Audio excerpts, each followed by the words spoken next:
Welcome to MSUA's Game Changers Live, where we speak with satellite and mobile connectivity thought leaders about the trends in the industry, new technologies, and let you know what you need to know about the future of satellite mobile communications.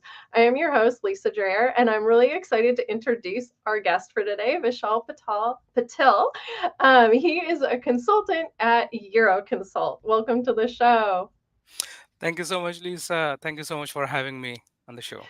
Absolutely. Maybe you can start by giving us just a little bit of background on yourself and Euroconsult. I know you've been a guest before, but maybe refresh our memory.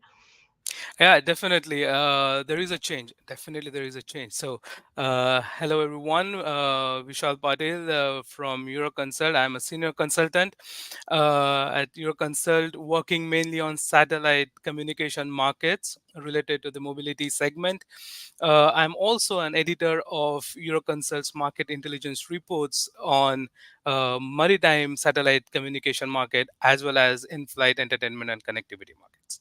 Little bit about Euroconsult. As you probably already know, Euroconsult is an independent business consulting company based out of Paris. And it is very well known in the aerospace sector with global presence. We have offices in Canada, US, Australia, and Japan, with some representatives in Singapore and Hong Kong. So main activities of Euroconsult actually involves business consulting. That's the main activity. We also publish our market intelligence reports. So we publish more than dozen of intelligence report yearly, encompassing entire satellite value chain, I would say. We also host international summits. One of it is World Satellite Business Week every year in Paris, which gathers more than 1,000 C-level executives. And the last but not the least activity that Euroconsult has is providing training and workshops. So we have tailor-made workshops. So if you want to know more about the company, please do visit Euroconsult's website www.euroconsult-ec.com. Excellent. Thank you for that overview. Let's get started by having you talk a little bit about what you feel is the most important role that the satellite industry has to play in the future of mobile connectivity. Uh, yeah, so basically, when we talk about mobile connectivity or mobility markets, what we are essentially talking about the asset that those are moving constantly, right? So, if you have to consider in-flight connectivity or maritime connectivity for that matter, we all know that aircraft fly all over the world, over the polar regions. Most of their flight routes are over the oceanic region where terrestrial networks are essentially not present, right? So that is the market that satellite industry are targeting or can target very well, because satellite coverage is everywhere. It's not constrained by any of, like, whether it's over the land or over the oceans only. So that's one solution that can you can have one solution over your uh, like global routes, basically. So that's the main importance of satellite connectivity. And that is where I think in next, like, I mean, when we talk about the future, so especially when we talk about um, all those routes over the oceanic regions or polar regions or hilly areas where terrestrial network cannot reach, that's where the satellite networks that they play very well in that market. Also, what we have seen also is uh, most of the airlines or vessel operators, they have started looking at operational efficiency through satellite connectivity. So they want to make most of it, like, on their operational side, try to be as profitable as possible with the use of satellite connectivity. So that's another key, let's say, important role that satellite industry is playing in the mobility market. And if, I mean, we all know that all those industries are looking at environmental benefits or getting to carbon zero emission by, let's say, 2030 or 2050 for some of the markets. So I think even satellite industry is going to play a very important role in, like, facilitating companies to reach their goal. So these are the key aspects I believe satellite industry is going to play a major role to help companies to achieve, like, whatever the targets they have. Okay, so obviously, satellite has been providing connectivity in a lot of those environments for a very long time.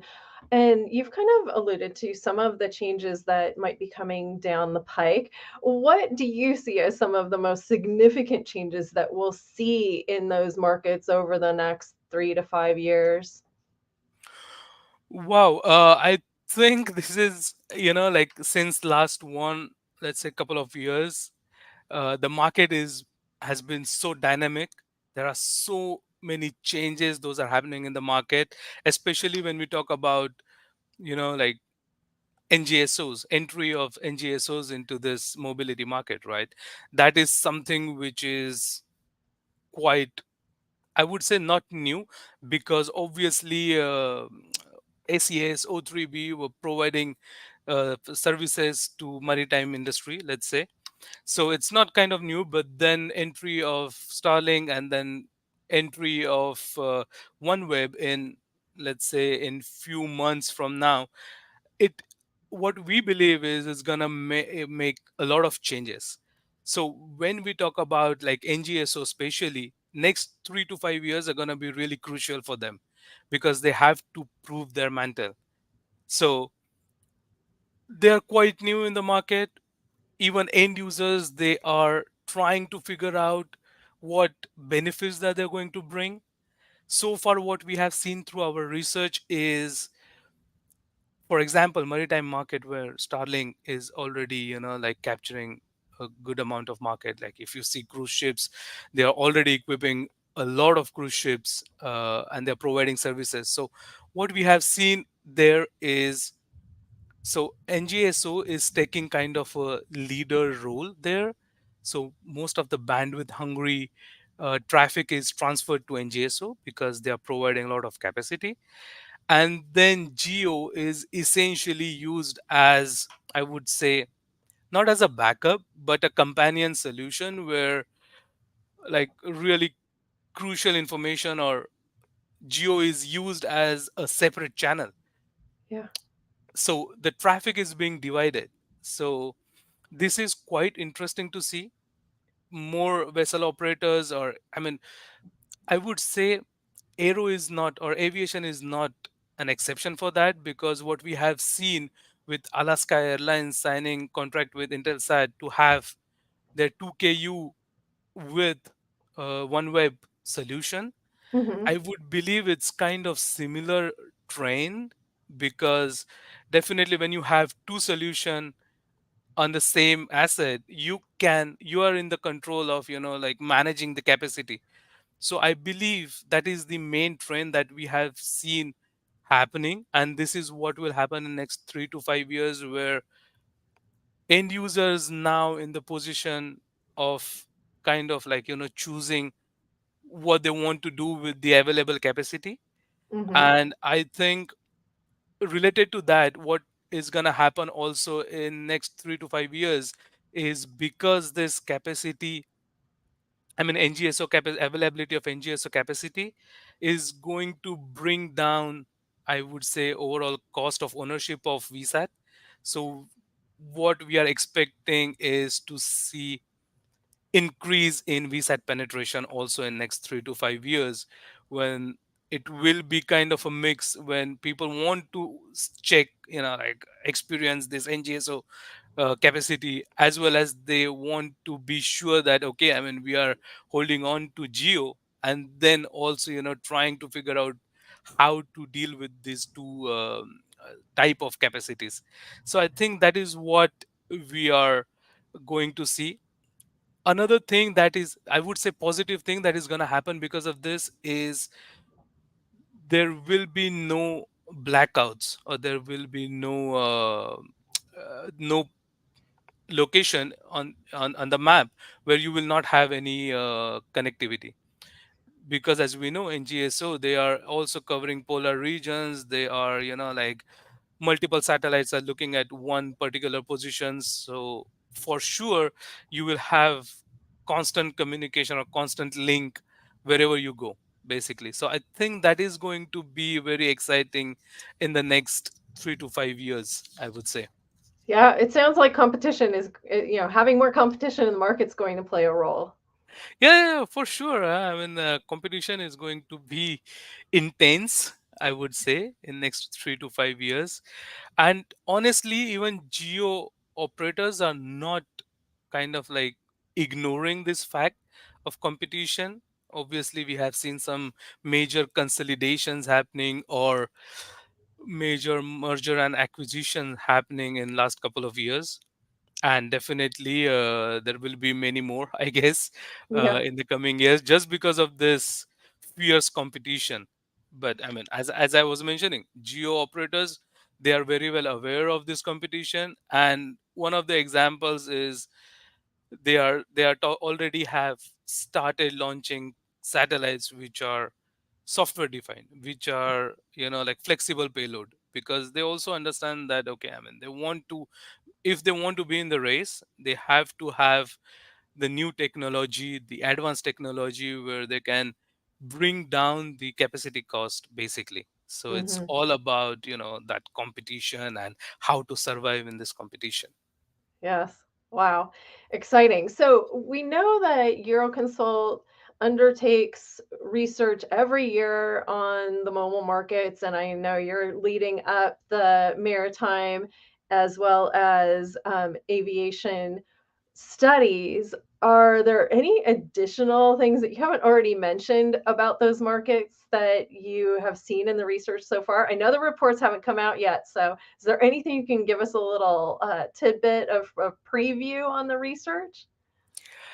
Yeah, definitely. I'll be happy to do so, because our market intelligence reports, both of them, will be coming out shortly. I think in 1 month, 1.5 months time, both those reports will be out. But I would be happy to give you a slight preview of what you can expect.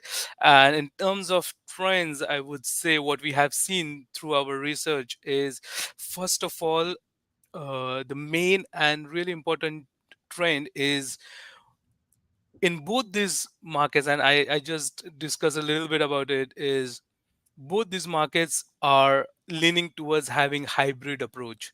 So when I talk about hybrid approach, like, even maritime industry, when we saw that more and more companies want to have geo ngso, not just, like, one NGSO, but if you talk about cruise ships, they already have O3B.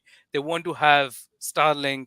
Probably when there will be OneWeb, they want to have OneWeb as well.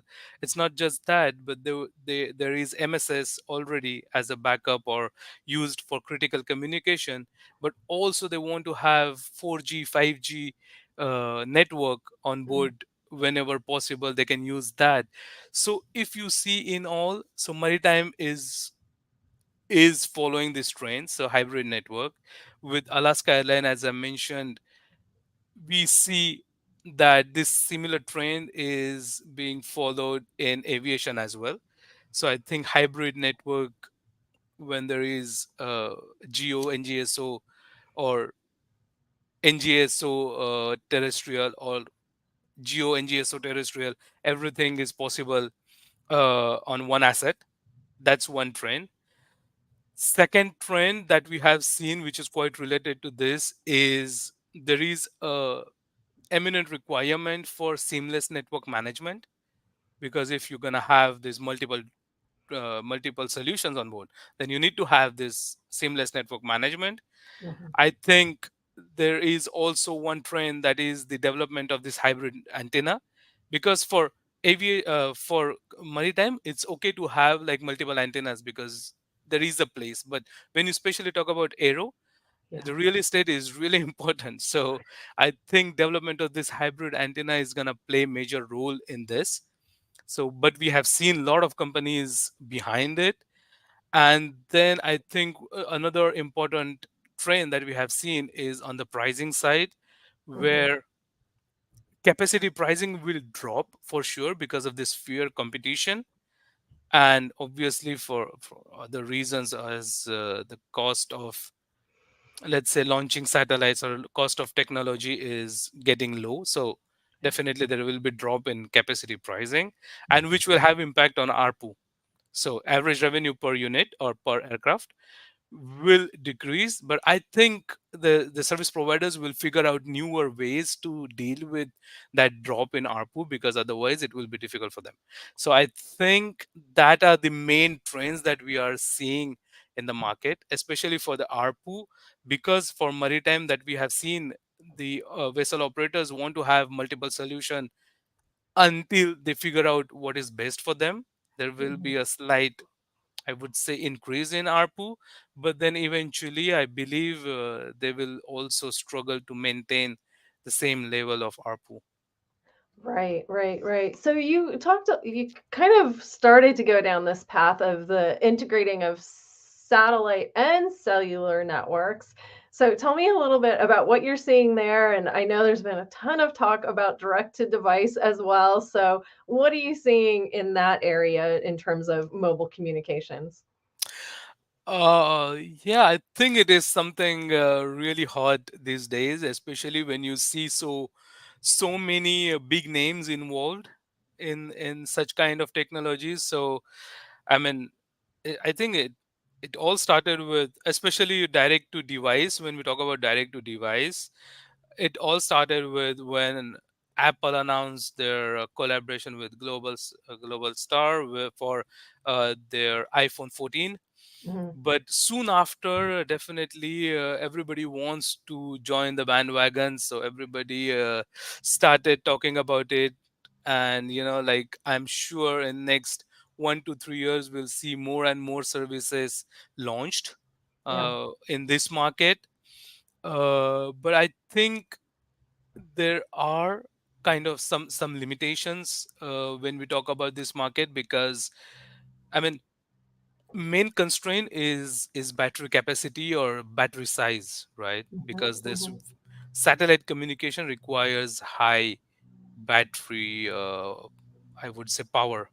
So essentially you need to develop a technology, we need to develop a technology which basically can provide you high power at, like, lower form size of battery. And until unless it's not there, there will be a strong limitation to the use cases of this direct to phone market. Mhm. If you don't, I mean, if the size of the battery increases, we already have satellite phones, and they have been used since so many years now. So I Yes. think that is the main limitation. And another limitation that we see is cost of services. Yeah. Somebody has to bear the cost of that services, right? So if they're Mhm. going to be expensive, then there will be less market for it. So I think these two main limitations are there. But unless, I mean, it's very exciting market. Definitely, it's very exciting technology. If I'm having this possibility of staying connected, at least to send an SMS to my loved one saying that, okay, I'm fine. I'm on the top of the mountain, but I'm fine. So I think it's good technology, but I think the usage is limited at this Yes. point of time. Okay, well, we'll have to see what happens over time, which brings me to my final question, which is your prediction about the future. As you know, the MSUA has been around for 31 years now. And with that in mind, what would be your prediction about 30 years into the future? And I know that's kind of a long Wow. prognostication to make, but what would your prediction be? Wow, let me see in my crystal ball. But I mean, we are talking about 30 years, right? 30 years is something. What we are talking about is colonizing Mars or moon villages, Yeah. right? But let's talk about mobility. We'll stick to the mobility. I think looking at the trends for last, like 5 years, I think we will be living in the hyper connected world. I don't think there will be any part or any land piece, or even for that matter oceanic region, there won't be any such area on the land or on the planet earth where we won't be having any connectivity. We will have abundance of connectivity. I think, if I don't, I mean, even if I don't want to exaggerate these things, but I think in 30 years I won't be surprised if Ku band and Ka band, I mean, especially Ka band, are saturated, and we are already shifting towards higher bands, probably v band, that people are talking about. I won't be surprised. Looking at the demand and the applications, those are so bandwidth hungry, and the trends that people want to stay connected all the time, it's really possible that we are talking about, like higher capacity, higher bandwidth already. Sure, sure. Well, thank you so much for making time to be here today. So, if somebody wanted to make sure that they're alerted when the new maritime and aviation studies come out, what should they do? Ideally, I would say the easiest way is to visit our website. We have contact us, so if anyone is interested in buying our intelligence reports, they can definitely reach out through our website, which is the best possible way, as I look at it. Okay, great. And that's just Euroconsult. It's www.euroconsult-ec.com. Okay, got it. Excellent. Well, thank you so much for being here today, Vishal. And I do want to take a moment to thank the Mobile Satellite Users Association for hosting these sessions. If you would like to learn more about the MSUA, visit msua.org. And you can learn all about our weekly newsletter that gives you the latest in everything that's happening in the mobile satellite industry, as well as learn how to become a member of the MSUA. So be sure to visit msua.org, and we'll see you next time on MSUA's Game Changers Live. Thank you.